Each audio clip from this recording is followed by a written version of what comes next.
Here's how you can make a lamb samosa. This is one of the most quintessential appetizers when we break our fast. First, we're gonna add our diced apricot and the same amount of sugar and rice vinegar, and we're gonna cook it until nice and sticky. To make the lamb filling, let's break down some minced lamb in a hot pan and add red onions, salt, pepper, ground cumin and coriander, chili powder, red chilies, garlic, ginger, pine nuts, cilantro, green onions, and the apricot gastrique. I can't taste this because I'm fasting, so I need you to taste for seasoning. All right, let's give it a shot.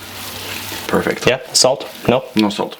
To assemble, grab a samosa wrapper and overlap 2 triangles, and you should now have a pocket for you to spoon in your lamb filling. Close the opening and continue to fold this into a triangle, then glue this together with a mixture of flour and water. Deep fry or air fry to keep it a bit healthier at 350 until golden brown. That's pretty much it. It's only like 5:15, so I can't eat this yet because I'm still fasting, but I got my boy Chef Romain here for the taste test. Let's get it.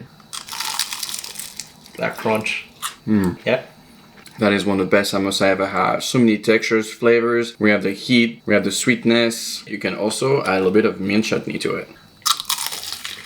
Alright, it's sunset. Let's see how this is.